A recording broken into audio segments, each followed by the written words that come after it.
Hello guys, good morning.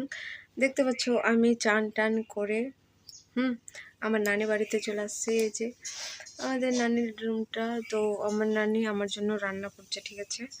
আমাকে বলে নাকি দুপুরের খাবারটা ও খাওয়াবে। হ্যাঁ, তো চলো নানি কী কী রান্না করছে ওটাই তোমাদের সাথে শেয়ার করবো। হ্যাঁ, দেখতে পাচ্ছ আমি আজকে এত সকালে চান করেছি, কি বলবো আর বলার বাইরে। তো ধূপে বসেছিলাম, তারপরে একটু আমার গীতাটা পড়ছিলাম। তারপরে এখন আমি নানি বাড়ি আছি। নানি রান্না করছে, চলো তোমাদের দেখাই কি কি রান্না করছে। নানি এখানে কি শাক?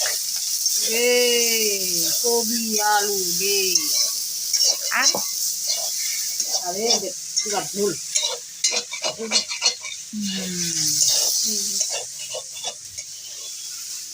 তো দেখলে আমার নানি আমার জন্য বানাচ্ছে হচ্ছে ফুলকপি আর আলু দিয়ে ঘাট, আর এই যে আমাদের দেশি শাক তেল ধোয়া, তেল ধোয়ার সিটো। তো এইগুলো দিয়ে মানে আমার নানি মাছ মাংস খায় না, তো ওগুলো রান্না করবে না। তো আমার নানি যেহেতু নিরামিষ, তো আমাকেও নিরামিষ খাওয়াবে। পনির আনছিল, কালকে রাত্রে আনছিল, ঠিক আছে। তো কালকে আমি তো রাত্রে আসিনি, তো এখন আমার জন্য রান্না হচ্ছে এটা। চলো ভাই, দেখা হবে খাওয়ার সময়। কি বলবো, এদিক থেকে যে রৌদ্রটা আসছে দেখাই যাচ্ছে না, দেখতে পাচ্ছ তোমরা আমাকে। এই যে, তো আমি খেতে তুতলে যাচ্ছি, আমি খেতে বসে গেছি, এভাবে তোমাদেরকে বুঝাইতে হবে। বুঝতে পারছো, বসে গেছি আমি খেতে একাই।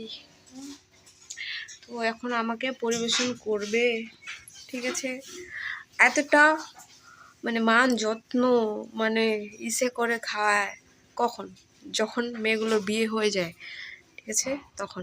তাই যেগুলো মেয়ে এভাবে খেতে চাচ্ছ, তো বিয়ে করো, তারপরে মানে 1-2 মাস পর বা অনেক দিন পর আসবে নানির বাড়ি, বাপের বাড়ি, মার বাড়ি, দিদির বাড়ি, তো এইভাবে খাওয়াবে আদর যত্ন স্নেহ সহকারে, ঠিক আছে। তো চলো, কি আর আমি খাবো। তো চলে আসলো গাইস, দেখতে পাচ্ছ এই যে আলু পাতকপি ঘাট আর এই যে তেল থাসিটো। তো আর বেশি না দেরি করে খাওয়া যাক আর কি। চলো আমি খাই। আজকের ভিডিওটা এই পর্যন্ত। ভালো লাগলে আরও আমাকে সাবস্ক্রাইব করে রাখো এরকম ভিডিও দেখার জন্য, আমার লাইফ স্টাইলটা দেখার জন্য।